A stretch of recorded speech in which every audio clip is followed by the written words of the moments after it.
So, a warm welcome to all of you. So, we will be starting our session, technical session 7. We are already late, 11:30 to 1 p.m. it was, but we will be quickly doing it. So, I'd like to first request our chair, Dr. N.C. Shaha sir, librarian Vishwabharati, to come on stage. Please, sir. And co-chair, Dr. Naveen Upadhyay sir, Deputy Librarian IIT BHU, and rapporteur, Mr. Hemant Biswal, Assistant Librarian IIT Kharagpur. Please come on stage, sir.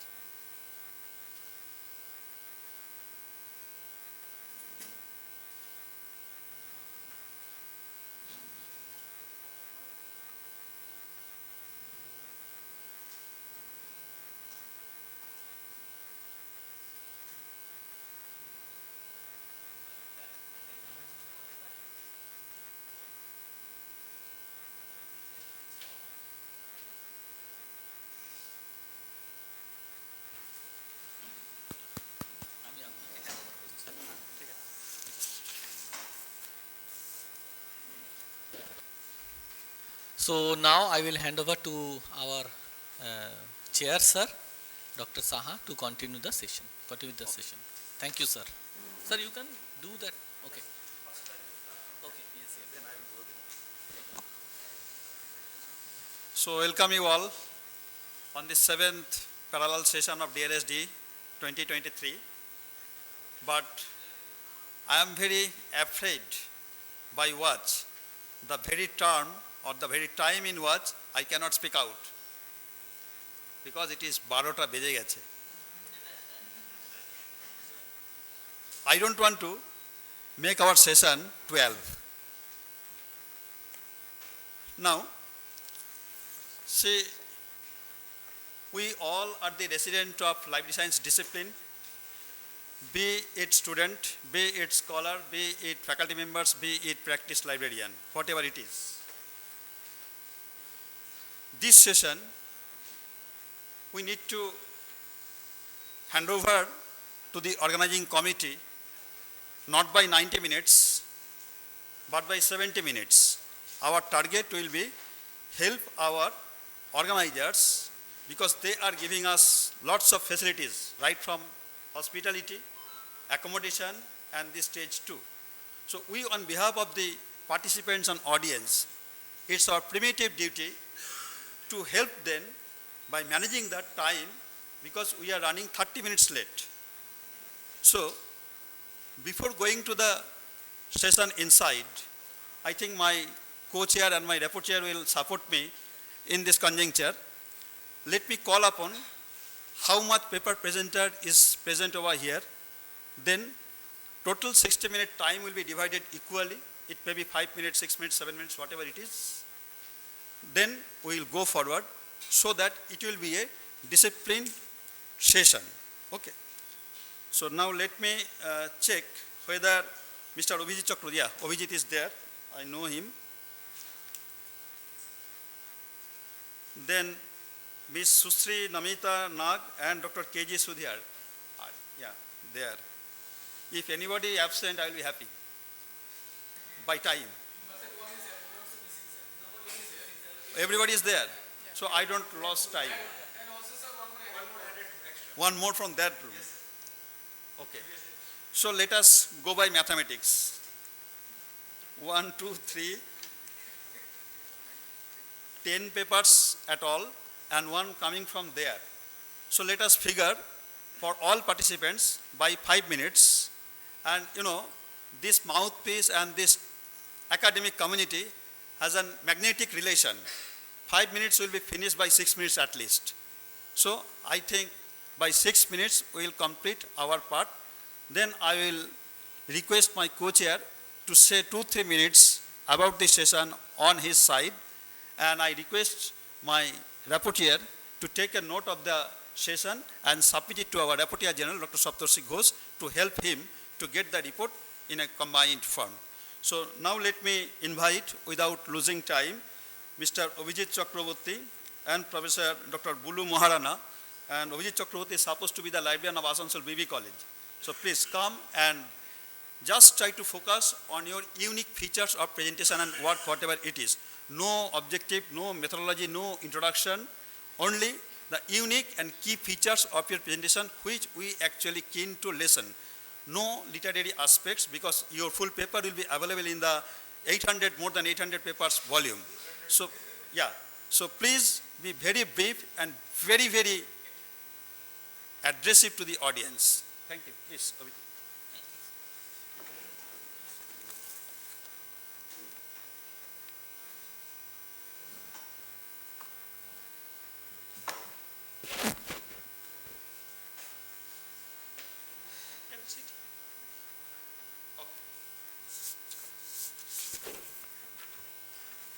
So I can also go there to have our integrity. I don't want to go out by integrity. Myself, Obhijit Chakraborty, librarian, Banwaniral Bhalotia College, Asansol, West Bengal, and my co-author is Professor B. Moharana, Department of Library Science, Sambalpur University, Odisha.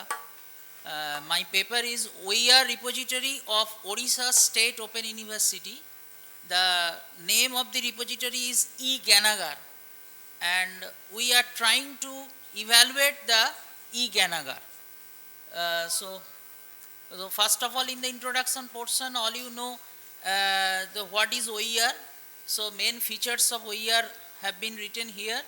Now this is the four main features: open access, open license, open format, and open source.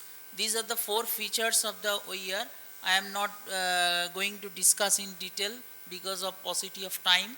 So this is the OER repository, e-Ganagar. Now what e-Ganagar? e-Ganagar is a repository of open educational resources. It is mainly operated by an open university, Odisha State Open University. The Open University is situated in the Sambalpur district of Odisha, and the repository has been developed with the help of KEMCA, New Delhi, that is popularly known as KEMCA, that is Commonwealth Educational Media Center for Asia. This organization particularly work for the OER, Open Educational Resources. So this organization helps Odisha State Open University to host such a unique OER repository. And it is also full of three types mainly. One is text, another is audio, another is video. Now we are trying to explore how many audios, how many videos, and how many text are there. And after the exploration of the resources, we are trying to evaluate the open educational resources in terms of the methodology adopted by British Columbian OER Librarians Group. So they set up a rubric, that is evaluation points, designed by the British Columbian OER Working Group, and according to their rubric, they have 3 levels, and each levels have 8 rubric points, so total 24 points. So total repository was evaluated through these 24 points. So main findings are, there are 145 textual OER, 9 videos, 7 audios in the Odia language. That is, we are very much aware that there are very shortage availability of OER in the vernacular languages. But in this e-Ganagar, 145 textual, 9 videos, 7 audios only in Odia languages. But there are other also text available, mainly journalism and mass communication goes higher, then followed by Sanskrit, then management, then commerce, and then Hindi. So there are other disciplines of sources are there, but this is the in my paper you will see the in the detail. Then the major findings are all these resources are available by the CC license. As it is OER, so it is obvious, but there are some resources we have found that they are taken from E-PG Pathshala of InflibNet and E-Gankos of IGNU. And there is also shortage that these E-Ganagar are not listed in the open door or ROAR. And you library science people, all you know that what is open door and ROAR. And this is the evaluation criteria. That is BC working groups are evaluated. Total 8 criteria are there. First is authority, then who authorize, who is the creator of the OER, audience, who are using it, access and diversity, how many access facilities are there, user friendliness, how are they user friendly, if they are user friendly to the disabled people, subject coverage, how many subjects have been covered, search functionality, what type of search functionality is there any advanced search functionality or not, media type, so how many media is there, different types of media, and eighth portion is licensing and permission, how it is open. So this is the eighth criteria, and we have in the eighth criteria and 3 levels are there. So one is minimal level, another is medium, another is maximum. So 3 levels. So we have studies 8 into 3, that is 24 points, and out of 24 points, the E-Ganagar received only 15 points, that is more than 70%. So we may say that repository is overall good to access. So the main theme, the main lacuna, we found that they have OER policy, that is important for open educational resources policy. Now it is available almost all the open universities in India, but they do not update their OER policy, they are very old. And OER in the Oriya language should be available in more, and they should cooperate with the open access to Oriya books, because they should fetch data from E-Gankos of IGNU, InflibNet, E-PG Pathshala from InflibNet, but they do not fetch data from open access to Oriya books. Open access to Oriya books, another repository of Oriya language developed by NIT Rourkela, but they did not do that. So this is, we found this is the main lacuna, and this way we can find the development of OER in the vernacular language. So that's all. Thank you.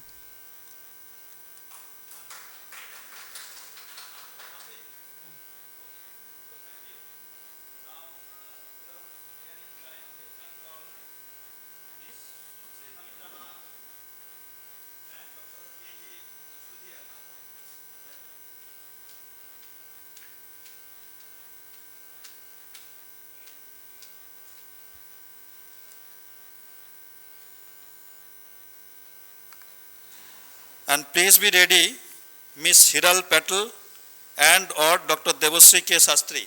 Please be ready next. And you please start, Miss Susri Namita Nag.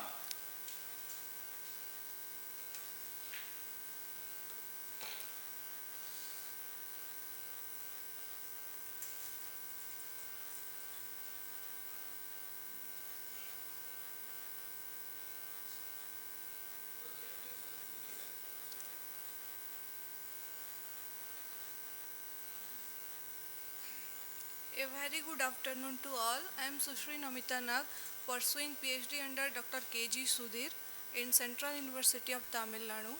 Today I am going to present my research on need-based e-learning through NDLI, a study on research scholar of Central University of Tamil Nadu.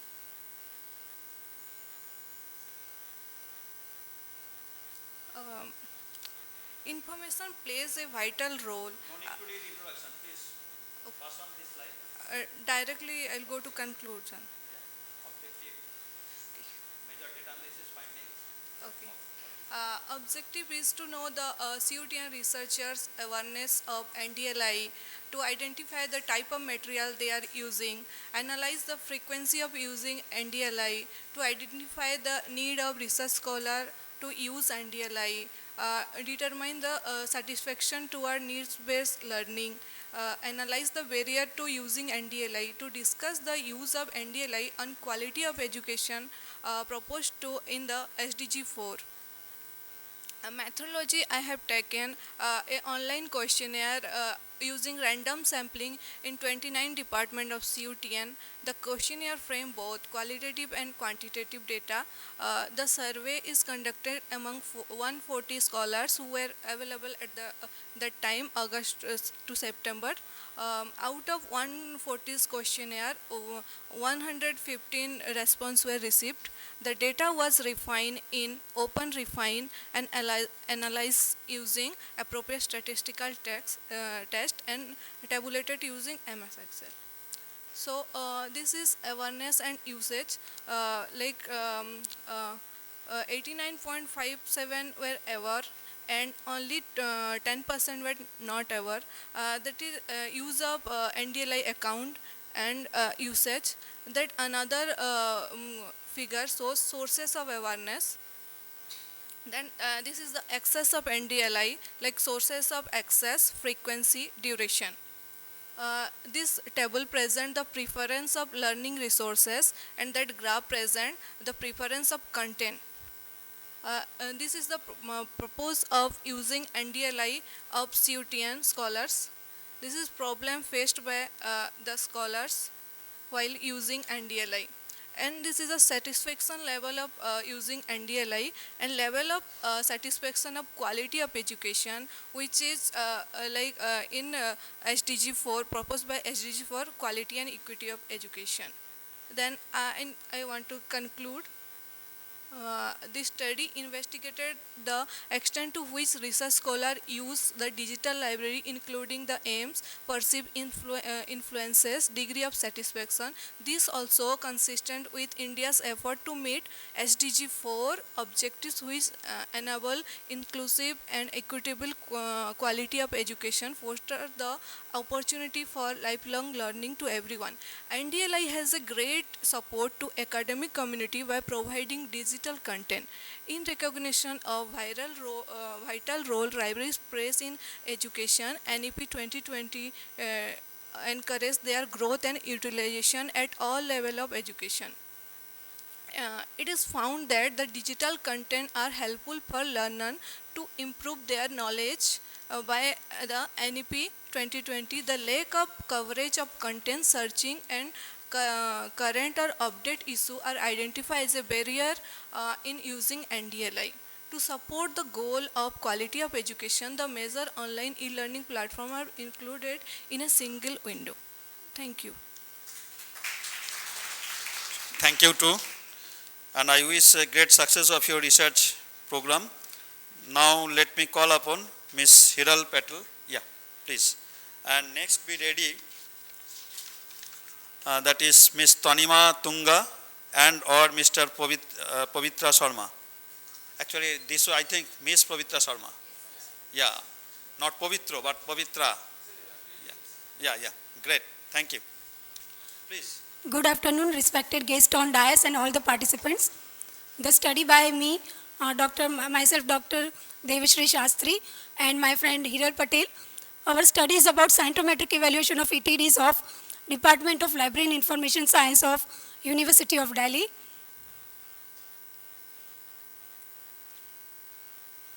The major part of my study covers these topics. In introduction part, as we know that MOE, that is Ministry of Education, is working towards enhancing higher education system of India. And introduction will also cover information about NDLTD projects and ETD projects, literature review objectives, methodology, result discussions, scope and limitations, and conclusions are covered in our study. A brief introduction is mentioned about ETD and NDLTD projects. In 2016, the UGC mandated for researchers to submit electronic version of thesis and dissertation to university so the intellectual output of India can be preserved systematically and referred by research fraternity. There are 739 universities and 101 CFTI. These institutes already signed MOU with Influence Center for Shodh Ganga repository. Shodh Ganga repository provides open access and it is online. Total 4,85,530 thesis full text available as of September 2023 statistics. As we know, the theme of this conference is Digital Library Sustainable Development, G20 Summit, and SDG also focuses on sustainable development. The United Nations illustrated 17 goals of sustainable development. As per the fourth goal of sustainable development, quality education, and fifth goal of SDG focus on gender equality and empower women. The study discussed access to higher education and gender-wise contribution of research scholars. As we know that University of Delhi was founded in 1922. Shwat Ganga project started in India in 2011 and University of Delhi signed MOU with Infinite Center for ETD in 2014. So till today there are total 115 theses covered in LIS department of University of Delhi and out of that 41 were available in Shwat Ganga repository. The ranking of guide is basically based on the maximum number of theses supervised by guides irrespective of the total guideship tenure, and the data collection period is also mentioned in my study. A major objective of the study is to identify the contribution of ETDs of DLIS of University of Delhi, to present a scientometric analysis of growth of ETDs, to explore the contribution of ETDs based on gender of research scholars, to investigate utility of ETDs from citation analysis, to identify the contribution of research guides and guideship pattern. Research methodology, descriptive research method is used. Data collected from two sources. One is from the website of Shwat Ganga repository and secondly from the DLIS site of University of Delhi. Scientometric analysis method and MS Excel is used to analyze data and present the data in suitable charts and graphs. The Google Scholar database is utilized to acquire data of citations. The study of Singh and Negi highlights historical significance of University of Delhi, as they mention that University of Delhi was first in India to award PhD degree to Mr. D.B. Krishna Rao under the supervision of iconic Padma Shri and father of library and information science, Dr. S.R. Ranganathan. Coming to the major finding of my study, contribution of LIS Department of University of Delhi, chronological growth of ETDs, gender-wise analysis, ranking of PhD guides, citation analysis of ETDs, and keywords used in ETD database are described. So as of August 2023, total 5,031 ETDs received from University of Delhi from 82 departments and 41 ETDs were from LIS department. So total contribution of LIS department is 0.81%. Now we see at the chronological growth of ETDs. So in this figure, year of PhD award, then year of PhD award percentage, and when these ETDs are uploaded on Shwat Ganga and uploaded ETDs percentage are covered. So this figure clearly highlights that maximum number of research scholars awarded PhD degree in 2021. And at Shwat Ganga repository, highest number of ETDs uploaded in 2022. Major highlights of the study findings says that in the year 2021, 26.83% awarded PhD degree. In the year 2023, 6, that is 14.63% ETDs uploaded and 4 ETDs contributed to Shwat Ganga in the year 2014. In the year 2014, 8 research scholars awarded PhD degree, and in 2016, there were 4 research scholars awarded PhD degree. There are 22 official languages in India, and the language of all the ETDs available in Shwat Ganga repository is English. Come to conclusion. Time is over. Okay, sir. The study found that majority of research scholars are females, that is 61%. Research scholars whose ETDs are preserved in Shwat Ganga repository, interestingly. Guide-wise contribution from 1994 to 2023 is mentioned in this figure. highest contributing guides. So from Shodh Ganga wise and from Department of Library and Information Science, we have mentioned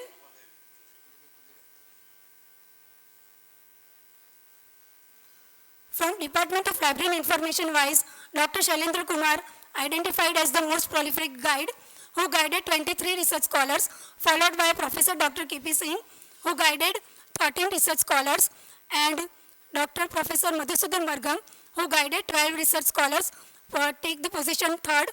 And as for Shodh Ganga, equal number of ETDs, that is 8, is contributed by Professor Dr. Shailendra Kumar, Professor Dr. K.P. Singh and Professor Dr. Paramjit Kaur Walia. Okay, the thesis which received maximum citation is mentioned. Recommendation of the study, the last part of my study: increase the utilization of available intellectual output and pursue research in more meaningful area. As my study found that out of 41, only 4 ETDs receive citation. It is recommended to create a database of ETDs in Shodh Ganga repository with accurate details of PhD completion year, the gap in total PhD completion and total awarded PhD degree from the University of Delhi is observed. So to prepare a holistic database of actual intellectual output of India by collaborating further with various universities and research institutions and preserve ETD in National Repository for academic and research fraternity is recommended. These are some of the references which I used. If you have any question, you can mail me. Thank you. Thank you too for your nice presentation. Now let me call upon Ms. Tanima Nag and or Ms. Pavitra Sharma to present their paper, and let me to request for ready Ms. Sophia Banerjee. Are you there, Sophia Banerjee? Okay, great. Tanima Tunga, yes.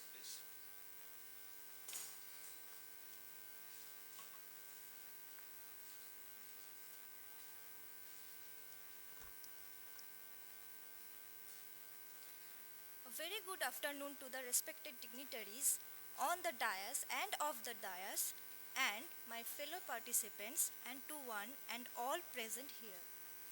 So, the topic of my presentation is tracing the significance of electronic theses and dissertations in LIS domain and analysis on present status of available ETDs in institutional repositories of India. This study is based on a systematic and analytical representation of the data obtained on the open access ETDs covering various topics and subtopics of the LIS domain published only in the English language, uploaded in India's largest open access ETD repository, the Shodh Ganga. Moving forward to the next slide.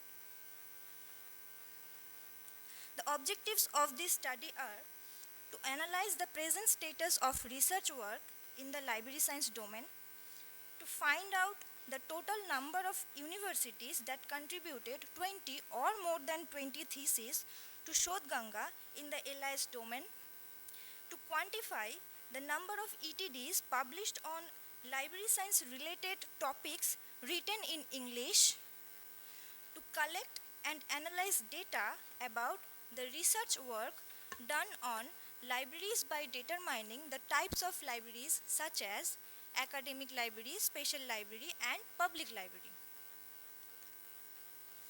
This is the methodology of the study. Okay, sir. So, out of 840 institutions available in Shodh Ganga, 137 universities are found where library science related work is done. Among them, this study has been done on institutions where more than 20 theses are available, thus reducing the number of universities to 44, and from there a total of 1820 ETDs have been collected. Among the 44 universities, 93 ETDs were submitted by Bharatidasan University. Similarly, 92 ETDs contributed by Manonmaniam in Sundaranar University, and so on.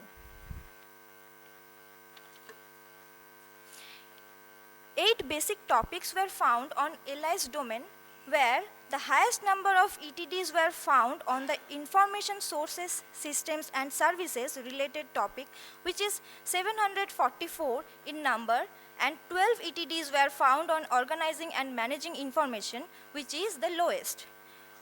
We have found 5 main topics which have various subtopics, but due to the shortage of time, I will just discuss about 2 topics. Among 5 topics related to information sources, systems and services, highest number of ETDs found on information use and user studies, which is 474, and lowest number of ETDs found on information institutions, which is 17. Similarly, in case of management of library and information center, highest number of 90 ETDs were found on system analysis and control, and lowest number of 13 ETDs were on financial management, and so on. Lastly, among 1217 ETDs on various topics, on various types of libraries, 901 works were found on academic libraries, 147 special libraries and 127 public libraries. Also, there were 42 works have been done on miscellaneous works. As a result, a lot of works were found in various universities, but among them, the oldest PhD thesis was submitted to Banaras Hindu University in 1967. Maximum research work has been done on user behavior, information literacy, information use, etc. of any institution. Among 1217 research works on various types of libraries, the most work has been done on academic library. Some recommendations are, at the time of data collection, sometimes the buffering time for opening the Shodhganga web page was 10 to 15 minutes. And also, sometimes it showed this site can't be reached. So, InflibNet has to keep an eye on this website to avoid browsing related various issues. It concludes that Indian universities should come forward to collaborate with InflibNet of UGC to increase the popularity of the open access ETD initiative in India. The more a researcher's work reaches to more users, the more popular his or her work will be, and the researcher's enthusiasm will increase. As a result, the best quality research will be produced. Thank you. Thank you, Ms. Tanima, for your nice and timely presentation. Let's wait for question after all the papers is over. Now let me request. Yeah, sir, please. Yes, sir. Yes, sir.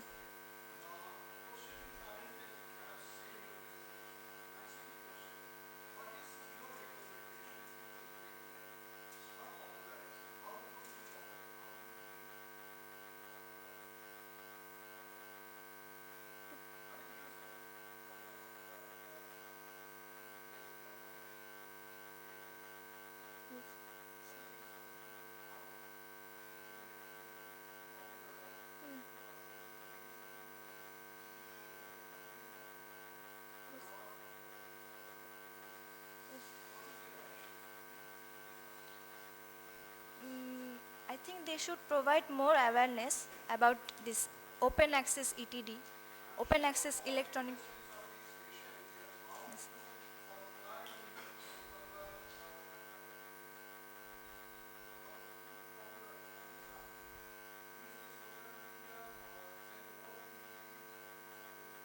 Yes, of course, it should use social media, because we all use social medias a lot here, right?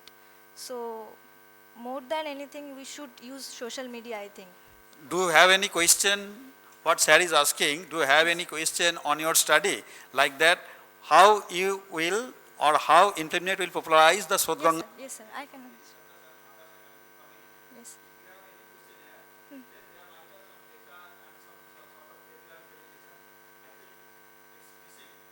Acha. Okay.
With the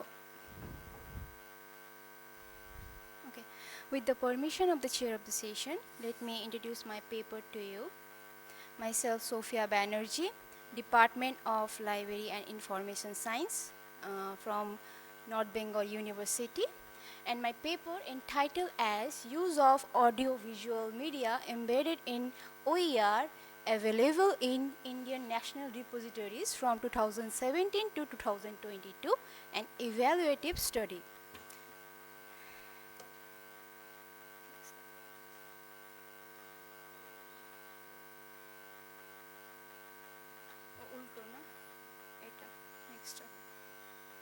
These are my outlines. I will be going through these. Well, we all. Okay, sir. Okay, sir. Okay, sir. These are my objectives of the study. To explore the perspectives of national repositories, to examine the pattern of audiovisual OER, and to analyze the common formats of audiovisual OER. In my methodology, the study deployed a descriptive research method. Data were collected from 5 Indian national repositories such as NCERT, NROER, NDLI, EPG Pathshala, and Swayamprabha. A total number of 125 videos are collected, and 25 from each repositories, and 25 audio files are taken from NDLI. The collected data includes the data, video titles, duration, frame rates, codecs, bit rates for audio, and the extension. The analysis based on frequency counts of various digital formats. So, I will discuss the finding of the study. First, I would like to discuss the analysis of study subjects.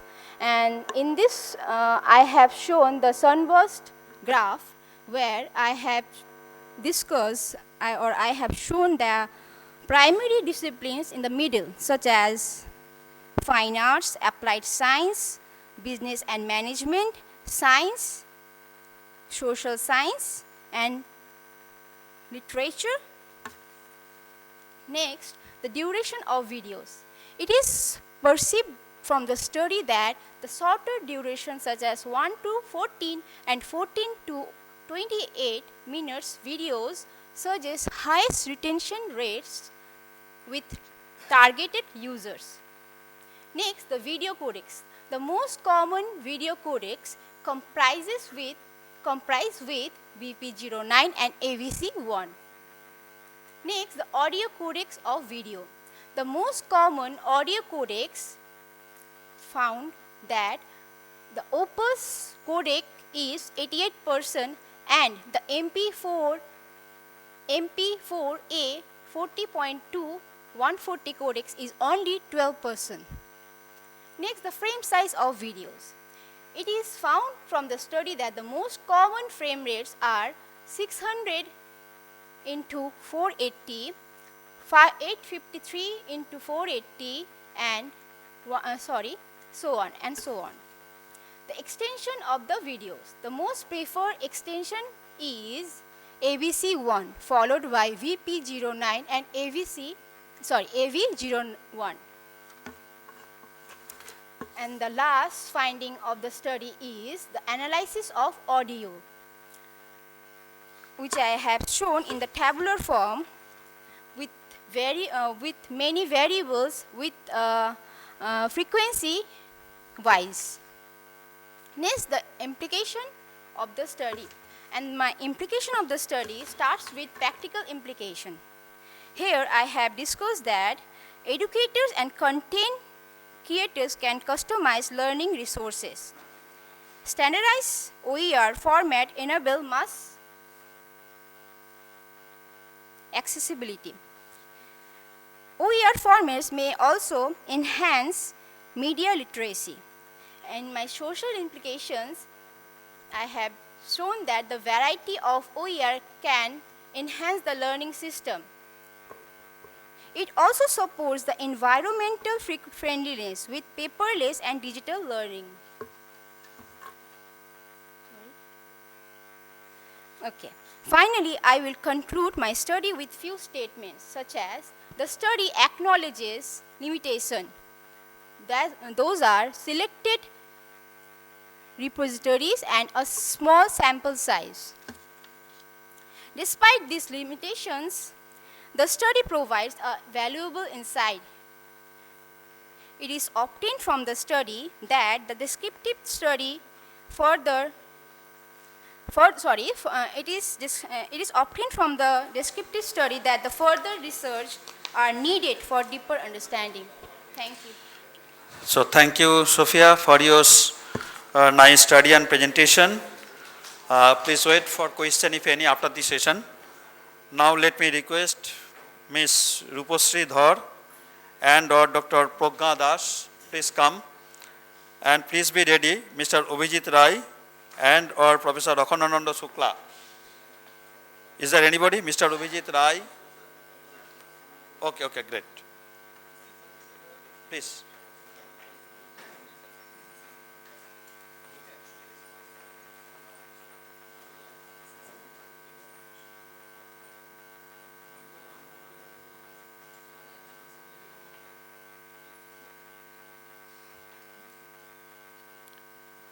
Good afternoon, everybody.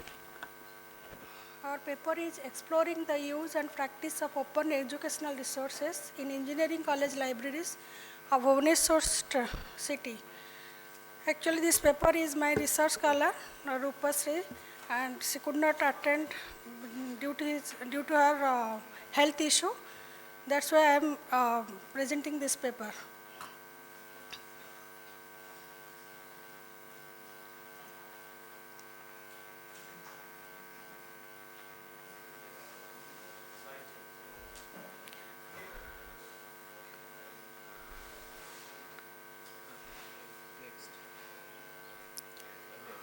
Okay. Yes, sir. Introduction.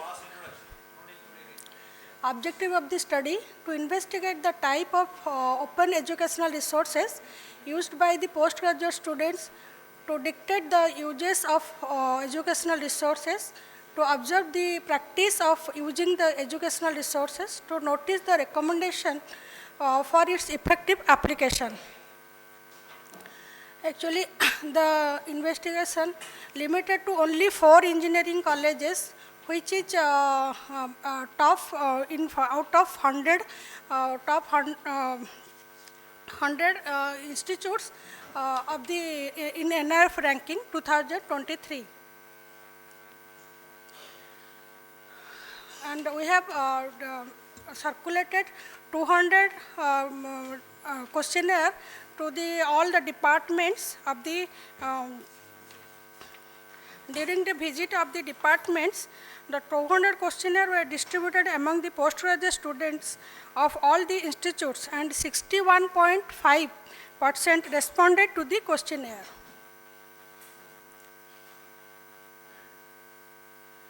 And this the above table shows that 45% of users are used the educational resources on the daily basis.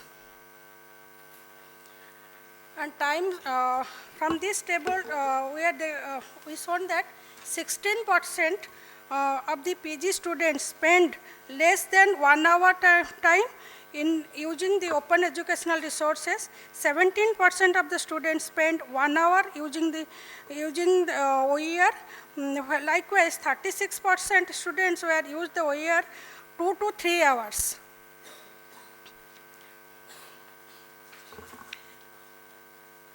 Then purpose of using the library, that it is significant for the PG student where they were using the library. 36% students respond to find the particular information in the field of interest. So they are using the library. The 65%, 53% of the students are aware that facilities, and 47% are not aware of the facility which are given by the library.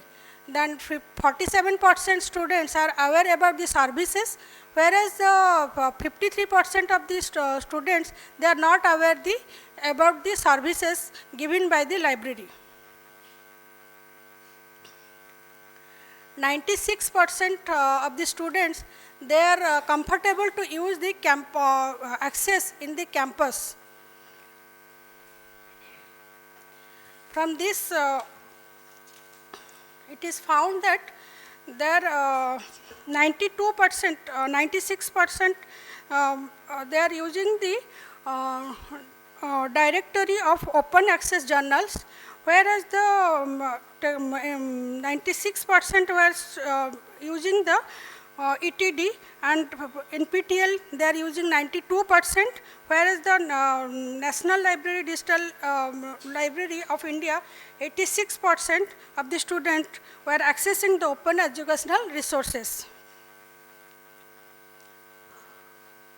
Which form they are more comfortable to use? There almost all the students are agree that 100% are agree to they are using to comfortable to use the print resources, print educational resources.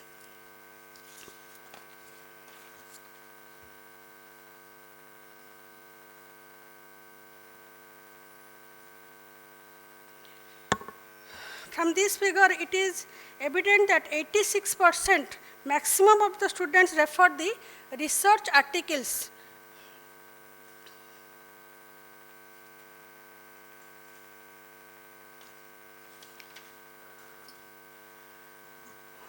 Where they are using the educational resources, the causes, 100% students agreed that the purpose of using the educational resources that easy to access. And where they are, what is the difficulty they are facing? That 88% of students viewed that they are facing problems to find the relevant open educational resources. Conclusion, the result of the study indicates the majority of the postgraduate students were using the open educational resources daily. Though the postgraduate students are known, most of the educational resources, maximum of them are used the National Digital Library of India, then DOAJ, DTD and NPTEL, followed by the Sodh Ganga and e-thesis repository. The motto of using the educational resources is by using is easy to access the online materials to empower the online education. Most of the students prefer research articles, internet-based web pages and YouTube videos. The constraint of using the open educational resources are difficulty in finding the relevant information, reliability of the data retrieved, lack of training in the use of the OERs. Students are adopt the OER if in doing so they can adopt both the textbook and the package related to the material. It is recommended that library staff, teachers should arrange the sufficient information on the OERs, and the faculty should assist the student in using the OER effectively. Thank you. Okay, thank you. In 2-3 slides, there are some typos. Please take care to correct it. Okay. Now, let me request Mr. Abhijit. Yeah. And please be ready, Ms. Rishika Sohini, PK, and Dr. Anila Sulochana. Who is there? Okay. Good afternoon, all of you. I am Abhijit Rai, research scholar of Central University of Tamil Nadu. My topic is measuring the openness of scholarly publication on sustainable development goal, quality of education. You know,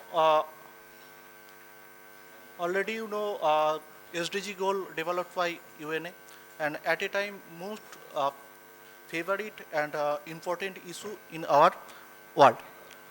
This study analyzed openness of quality education's data through data carpentry approach.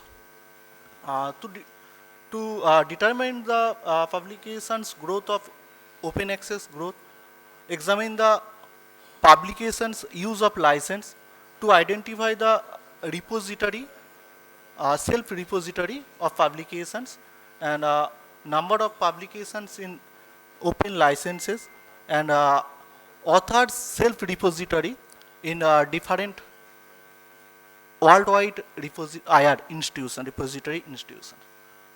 This study mainly focused on data carpentry approach. You know, previous day Professor P.S. Mukhopadhyay sir already discussed these issues. So this study used for open refined software and totally data fetched from OpenLX and Unpayable, and finally analyzed and visualized by different tabulation also there.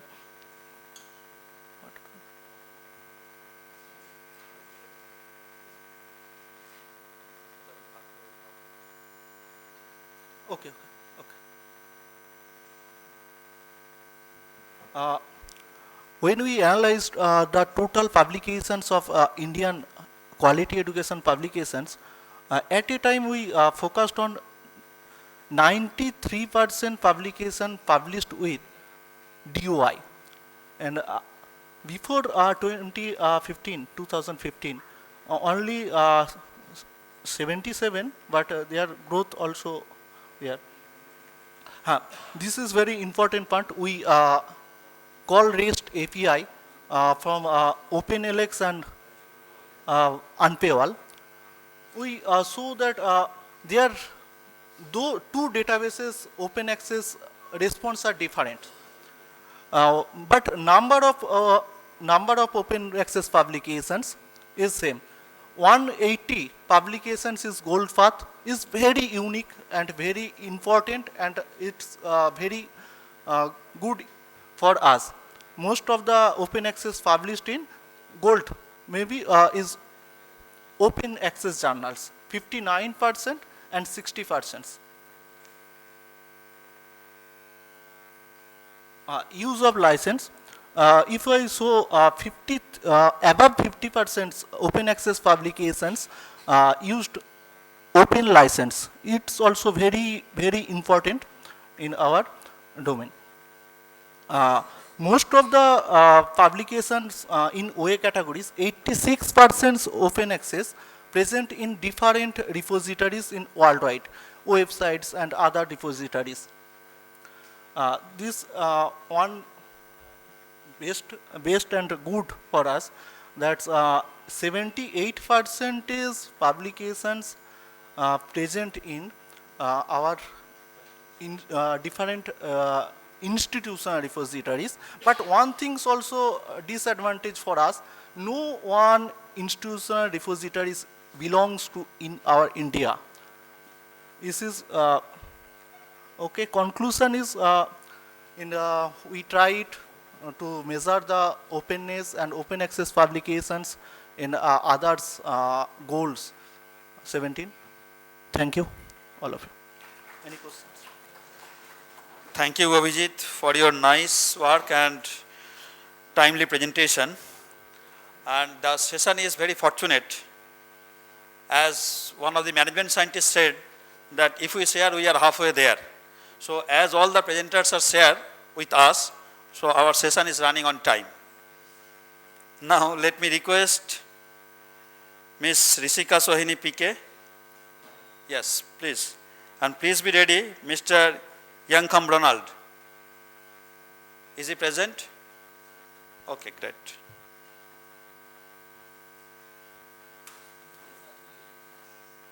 Myself, Rishika Sohini from Central University of Tamil Nadu, and my guide is Dr. Anila Sulojana.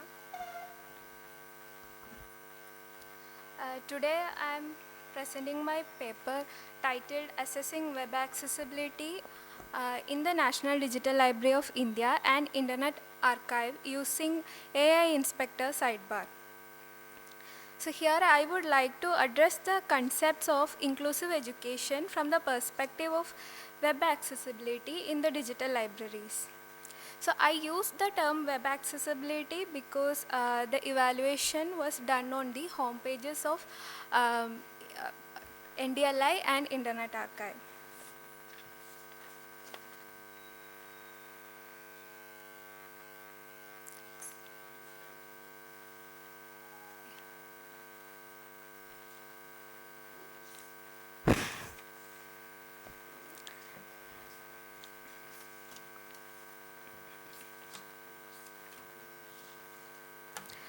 So, accessibility according to WCAG guidelines, it can be summarized under 4 principles, that is perceivable, operable, understandable and robust. Perceivable means that the content must be consumable for the users, and operable means the content must be keyboard accessible, navigable and compatible with different input methods. And the content must be understandable, it must be readable. Robust means it must be compatible with various assistive technologies.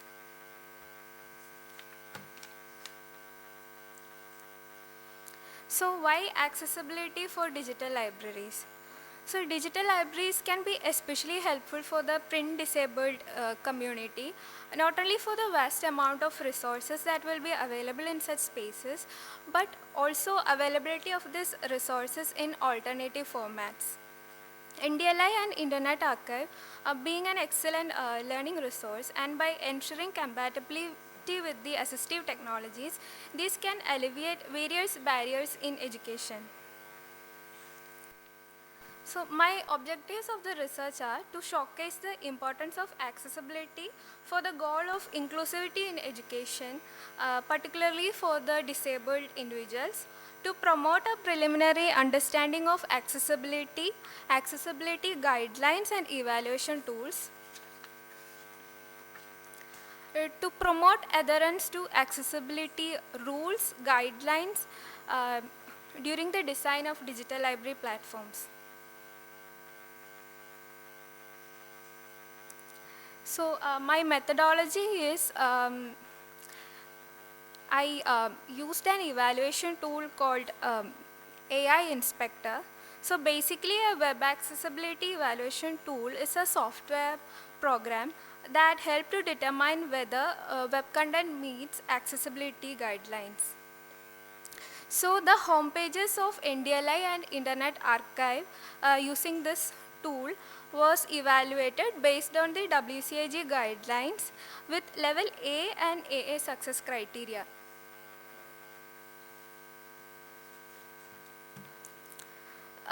Results for NDLI, the evaluation yielded 9 violations, 2 warnings, 31 manual checks and 22 passed criteria. For Internet Archive, the results showed 6 violations, 1 warning, 21 manual checks and 20 passed criteria. It can be noted that the home pages scored high on requiring manual checks. So these are the summary of identified violations and warnings. So from the results, we can see the tool analyzes and categorizes various elements under specific guidelines, also with a short summary explaining the violations, manual checks or past criteria. Also, we can see success criteria whether it is level A or AA.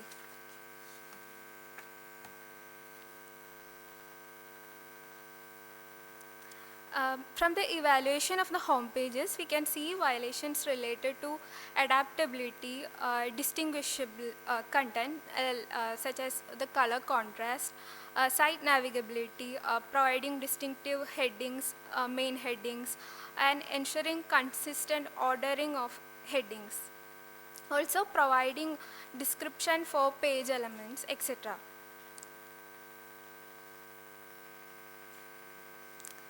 In conclusion, I would like to say that addressing accessibility and reducing issues related to accessibility will be critical in ensuring inclusive access for the diverse user group in the digital library spaces.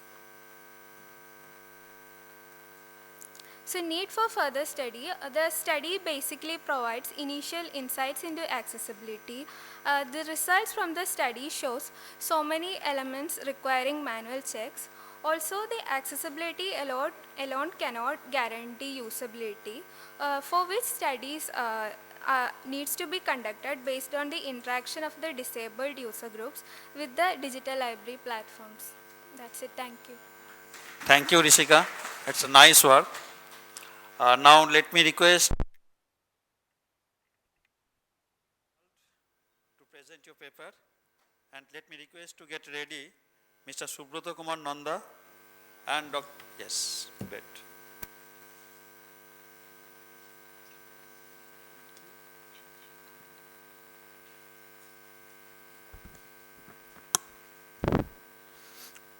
A, a very good morning to all the dignitaries on the dais and off the dais and all the participants. Myself, Yengkom Ronald, student Sikkim University.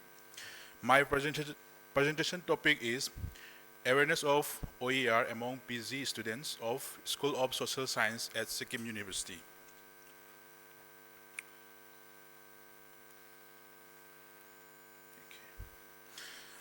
Objectives to explore awareness of OER and to get understanding and know the usefulness of OER for their academic purpose, and also to explore the access of OER platform used by the students.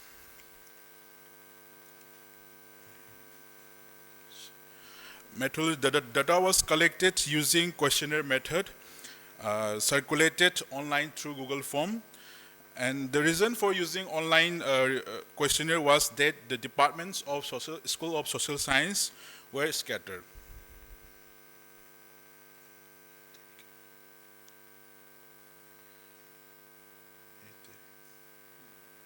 Okay. A total of 141 PG students were invited to fill out the online questionnaire, and responses received are varied. And I used a vertical bar chart to visualize different open courseware used by the PG students. And we can see it very low among the students' awareness of OER and open courseware. Out of 48 responses, 19 responded that they had heard about OER, and it clearly says that most of the students are not aware of open courseware.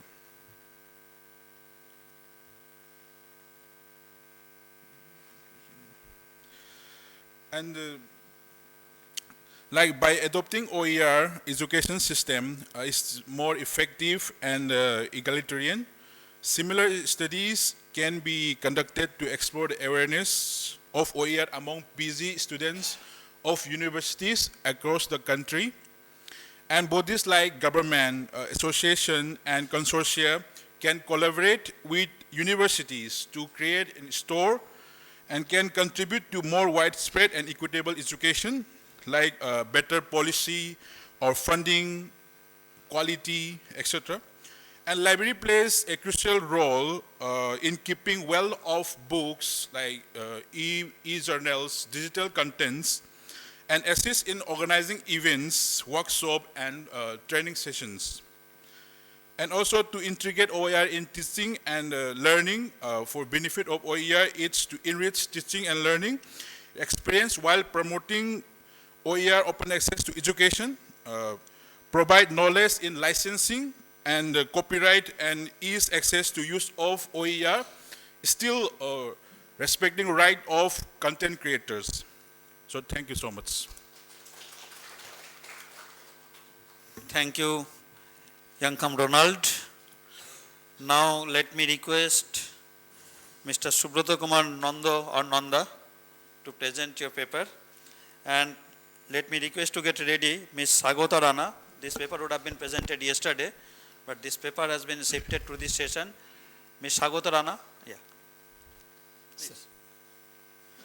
Honorable dignitaries, my dear friends, a very good afternoon to all of you. My name is Subrat Kumar Nanda, currently working as a Senior Library Information Assistant at IIT Kharagpur. So my paper is particularly based on practical work, connecting DSpace CRIS with external data providers for research information management system of IIT Kharagpur.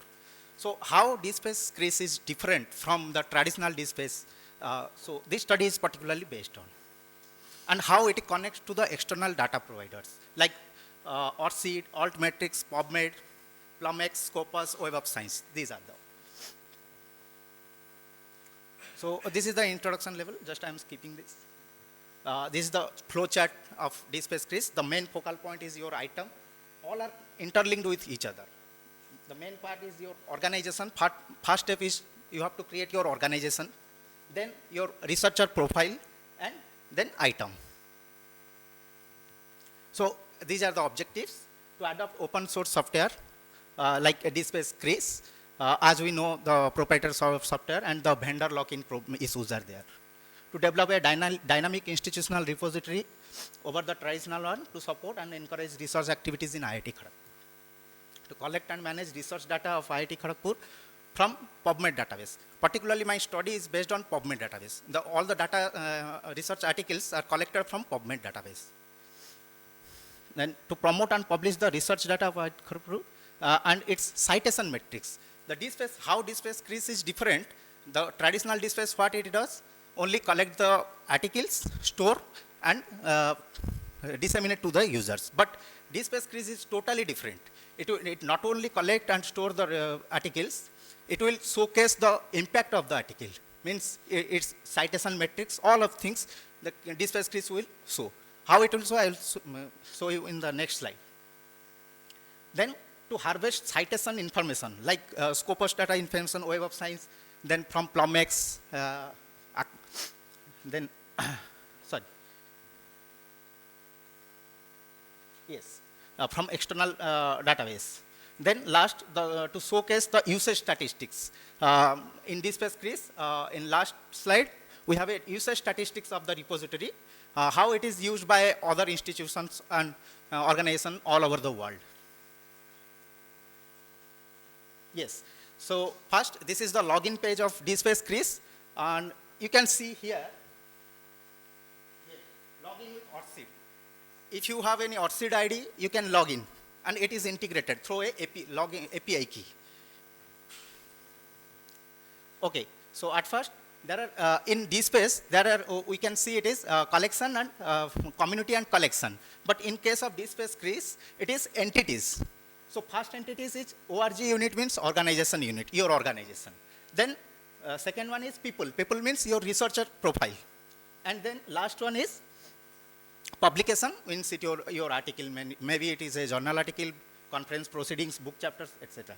So you can see here, the first is organization unit, Indian Institute of Technology, Kharagpur, and all the information are here. Second one is people, like Suman Kumar Chakraborty, Professor Suman Kumar Chakraborty from Mechanical Engineering, Department of IIT Kharagpur. And last one it is publication. Yes, so my first work is, so at initial time, one search was made, and the term is Indian Institute of Technology Kharagpur affiliation in PubMed database. In the advanced search box, the query is here, and the result you can see total 2528 result are showing. So this results comes from PubMed database. Now check how DSpace retrieve the exact number of article or not. Yes, and this is the interface of DSpace.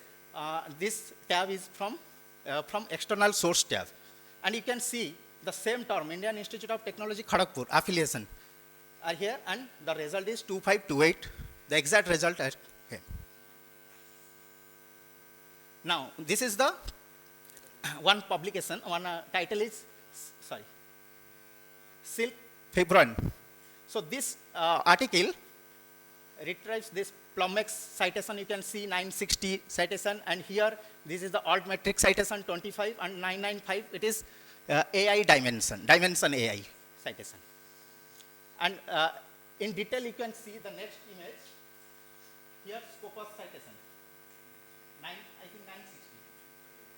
So these are configured through a API key. Before connecting your Scopus database into DSpace Chris, you need a API key from your publisher. You have to contact to your publisher to get the API key. Yes. So another, so previous slide, this is for a article citation matrix. Now this one is for a researcher scholar citation details. So Professor Suman Kumar Chakraborty, his, you can see here, his H index is 54, Scopus co-author 436, then Scopus documents 558, and to match the data accuracy, whether DSpace Chris retrieves correct data from Scopus or not. At the same time, the search was made in Scopus database, and you can see the result is similar. The H index is 54, 11673 Scopus citation here. You can see DSpace Chris retrieves the correct data from the database, Scopus database. So this is the usage statistics of the repository. Actually, the software is installed in a local host, so that's why it is not accessible all over the world. So this image is taken from the demo site of DSpace Chris, just to show how DSpace Chris works. Here is the graphical statistics month-wise. Then it is country-wise statistics. In India, you can see how many users visited this repository from India. You can see here. And that is city-wise. City-wise, you can see the statistics.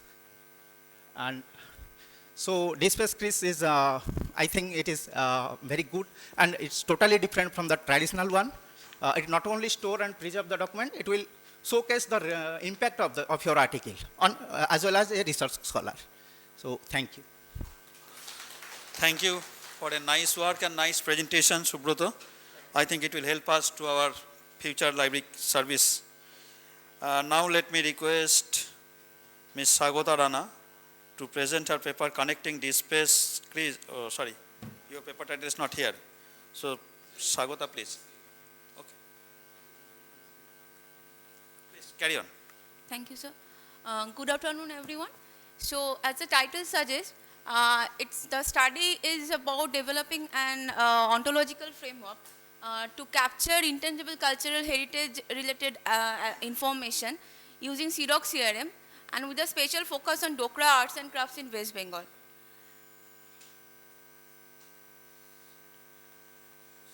So I will directly go to the objectives of the study. So first of all, the objective was to explore the significance of the digital preservation of intangible cultural heritage and to find the existing solutions for that. The second objective was to explore the viability of using semantic web solutions, including the application of standard ontologies such as CDOC CRM. And finally, we wanted to develop a prototype knowledge base to test that CDOC CRM is able to capture the intangible cultural heritage related information on Dokra arts and crafts of West Bengal. So what is intangible cultural heritage? As per UNESCO, they are oral traditions, performing arts, social manners, traditional customs, knowledge, and also traditional craftsmanship, and the practices concerning nature and universe. So intangible cultural heritage comes with lots of heterogeneous information, and it has different kind of essence to it, and it's very difficult to capture the complicated knowledge in one ontological framework. So we wanted to test that, and that's why we have chosen this particular topic. But before that, why do we need to safeguard intangible cultural heritage? It's the backbone of sustainable development of any community. It also maintains the cultural diversity of a community or a nation, and also the rich traditional knowledge and the culture should be transferred from the past generation to future generation. And UNESCO has recommended published several recommendations, and they have also adopted conventions regarding that, so that the intangible cultural heritage do not become extinct over time. And 2003 convention is the most popular one.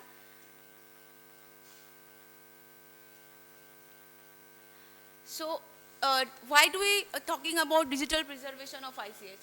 So as per the report published by UNESCO in 2021, they recommend they recommend that we should develop online platforms to provide access to intangible cultural heritage.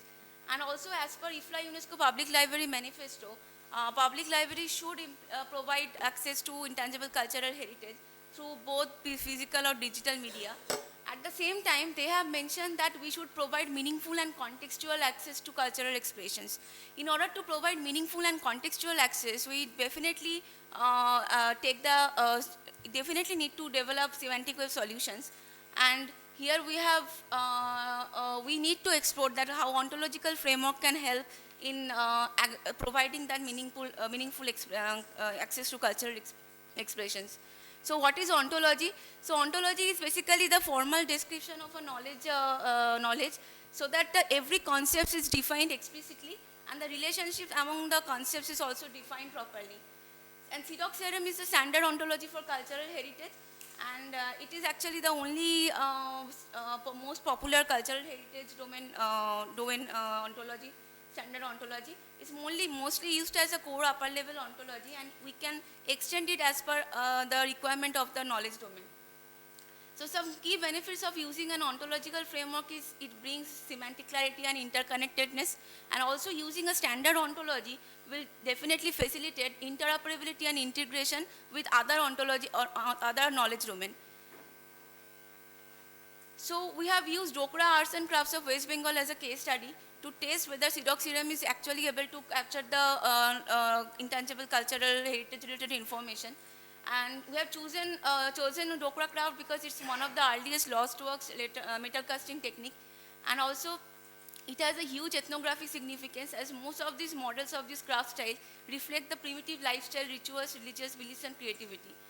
So Dokra Arts and Crafts comes with lots of information, and it's very difficult to actually express all this relationship among the information related to Dokra craft through only normal digital platform. So we have mapped the Dokra Arts and Crafts related information into CEDOC CRM ontology. So the whole mapping table is provided in the paper, and here I have just shown you one small glimpse of that. And you can see that the Dokra Arts and Crafts, I have assigned it to CRM entity, and all the information related to it has been somehow connected with the Dokra Arts and Crafts with some property. So in that way, if someone comes to find some information related to Dokra Arts and Crafts, they will also get the information who are the popular artisans of this craft from, and also what are the famous places for it. And if we can extend this knowledge base for other arts and crafts from, they can also get the idea, like for a particular place, which other crafts from is available. So not only that, we have also tried to use standards at every step. So we have done the reconciliation of the terminologies we have used in the knowledge base with the Getty AAT vocabulary. So Getty is the standard vocabulary for cultural domain, and they have several databases available. Among them, AAT is one of them. So what we have done, we have used OpenRefine software. Here we have linked to the Getty vocabulary and fetched all the preferred terms for each terminology. And there are suppose 10 preferred terms for one terminology. We have used the most suitable terminology for that particular individual entity. Swagata, please come to conclusion. Yes, sir. And so finally, we have developed this knowledge base in Protege software. So you can see how one information is connected with another information, and this is how the final knowledge base looks. But this list is not, the information is not comprehensive here. There are lots of other information about Dokra Arts and Crafts. So one can definitely explore that, and it can be easily extended to other knowledge domain as well. So finally, to conclude that, it can be seen that the standard CEDOC theorem ontological model is able to represent heterogeneous concepts and information related to Dokra Arts and Crafts with a little modification and extension of the model. And the use of control vocabularies from the Getty AAT database make the knowledge base more accessible and interoperable. And the use of standards makes the knowledge base easily customizable, more compliant with international standards, and flexible to merge with or incorporate into other cultural domain knowledge base. Thank you. Yeah. Okay, please come. So I think all the 11 papers have been presented safely and properly. And now the session may be open for 5 minutes to question or interaction. Because as you know, most of the papers have been presented by the scholars, and by virtue of research regulation by UGC or any university's research board, pre-submission is mandatory, this kind of seminar presentation on other issues. The basic objective of this presentation in this kind of national or international symposium is to get some insights from the stalwarts or from the subject experts to questions, to suggestions, so that the new scholars will include this in his or her own work to make it more qualitative research. So now let me open all the paper presenters for any question. I think considering the time, we all are signaling to pass it. So I think all paper would have been passed. Paper presenters get glad that they have nicely presented and their work is very clapping. Okay. Now let me request my co-chair to share his views on the session. Please, Naveen sir. First of all, I would like to thank participants and presenters to finish their presentation within the time. And as you observed, total 11 presentations were there, and more than half the presentations were related to the OER, and the rest were related to the NDLI or the repository. So it shows that the research focus is now OER and ETD, but the value of this research papers or the research is only when we pass it all the research for the our users. So it's challenge for all the libraries how we can pass these things to our users. And my personal request is that still most of the libraries are, when you will go to the library and ask your user, the first question will is, where is my space? So still we are going for technology, we are implementing new things, but still we need a space. So my personal request to researchers, just look this side also and conduct some research related to the perspective of the users, so that it will be beneficial to the librarians futures how to develop a space or how to accommodate users in the limited space with these new technological advancements. So thanks participants for presenting. So thank you. Before winding up the session, let me request Dr. Biswal to submit this session's report to our Rapporteur General, Dr. Saptarshi Ghosh. And on behalf of this session and on behalf of the DLSD 23, let me extend our gratefulness to the organizing committee in particular, and IIT Kharagpur and NDLI club members and professional trainee and library staff of IIT Kharagpur in general. And as I am from the land of Gurudev Tagore, Rabindranath Tagore, and perhaps you all are aware that this is the only world first living heritage campus in the globe. So to visit our glorious cultural pilgrimage of India, which is not only a university, is catering some degrees and education. Rather, in addition to that, it is the cultural heritage pilgrimage, and that is why 17th September of this year, 2 p.m. at Riyadh, UNESCO in its annual general meeting declared Vishwabharati as first in its kind of World Heritage Campus. So please visit when you get time. Thank you very much. Thank you, sir. And thank you to all authors. So quickly, for the session, Visalji.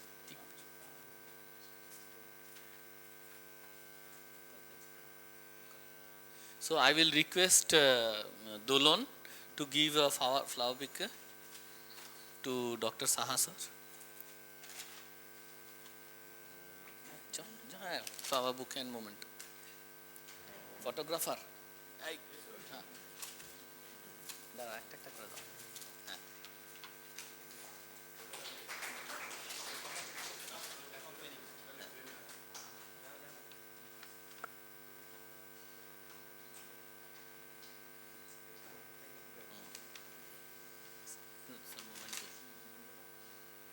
I will request Upadhyay sir to give the memento to Saha sir.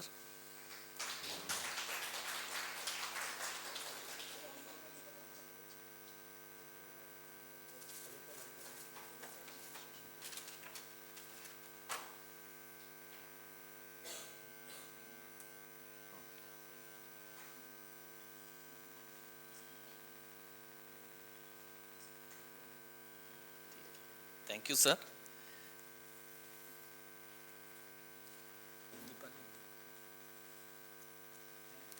I will request Dipanita to give a flower bouquet to Upadhyay, sir.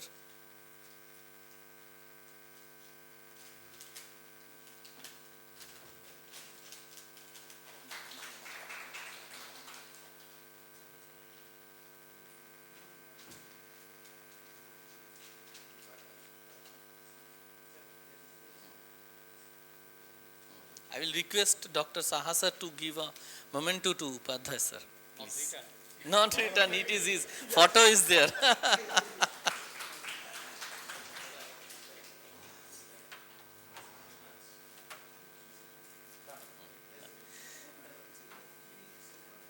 Miss Dolan, please give a.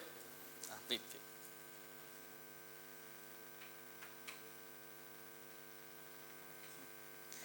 Miss Dolan, please give a flower bouquet to our beloved Biswalji.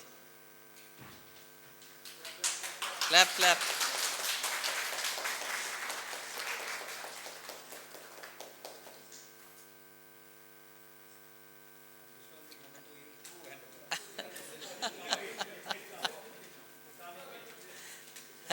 And I will request to hand over the memento to Biswalji, Dr. Saha and Dr. Upadhyay. Right.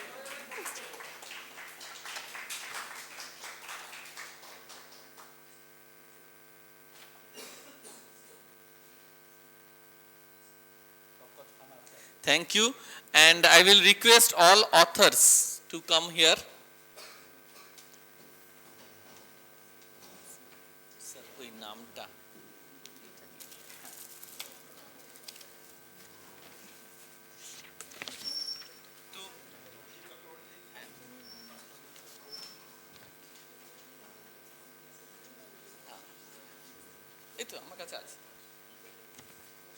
So, Mr. Abhijit Chakravarti, please come. I will request Dr. Saha sir to give a memento to our author.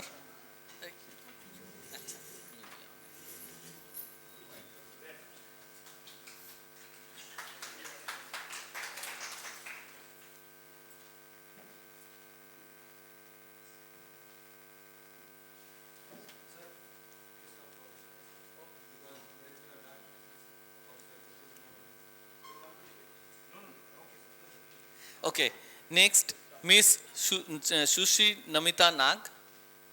Please come on dais. I will request Upadhyay sir to give a memento to our author.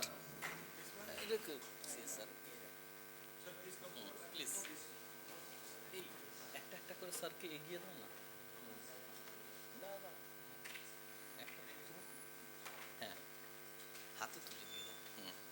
I will request next is Hiralal Patel is there. That madam, please come. I will request Biswalji to hand over the memento. Both the authors.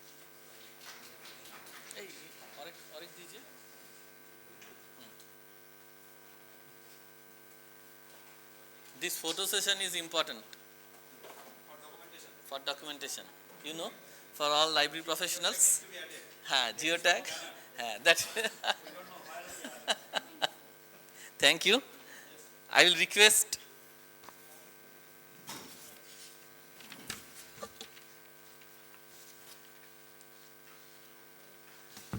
Tanima Tunga and Miss Pavitra Sharma, Dr. Pavitra Sharma. Tanima Tunga. Please come on dais. I request Upadhyay sir to give the mementos to our author.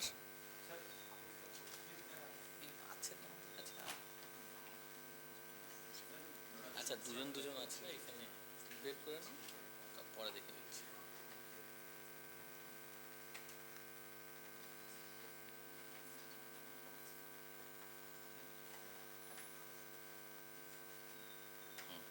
Next, Miss Sophia Banerjee, please come on dais.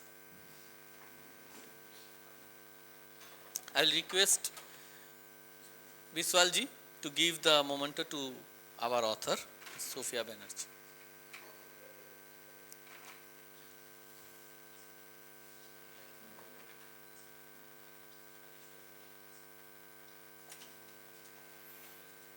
Next is Miss Rupashri Dhar and Dr. Pragya Das.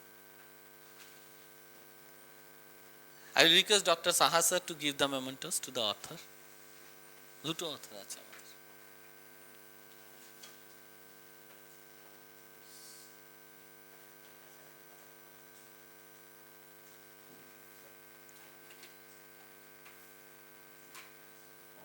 We have another author, na? One author? Oh, okay. Fine. I will request Mr. Abhijit Roy to come on stage and request Upadhyay sir to hand over the memento to our author.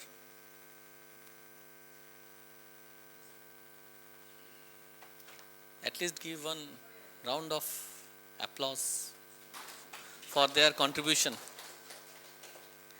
Miss Rishika Sohani, come on dais. I will request Dr. Saha sir to give the memento to our author. Thank you.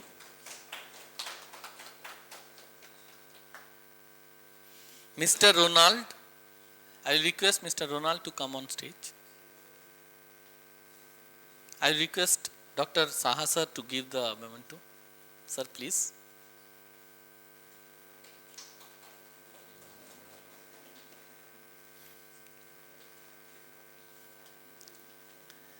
Mr. Subrat Kumar Nanda, I will request Mr. Subrat Kumar Nanda to come on dais. And I will request both Hemanji and Handialai. Upadhyay sir and Hemanji. Acha, tino, three. I am also there.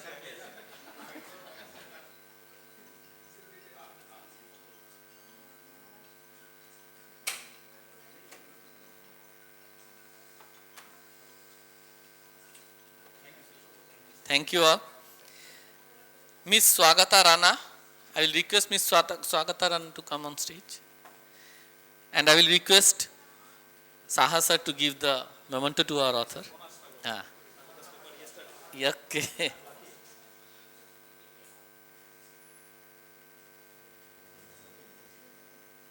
Thank you all. Thank you, sir.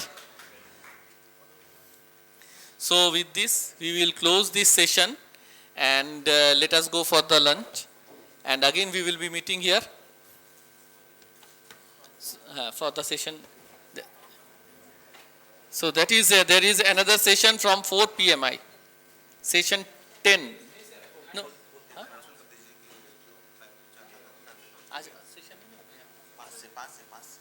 Okay.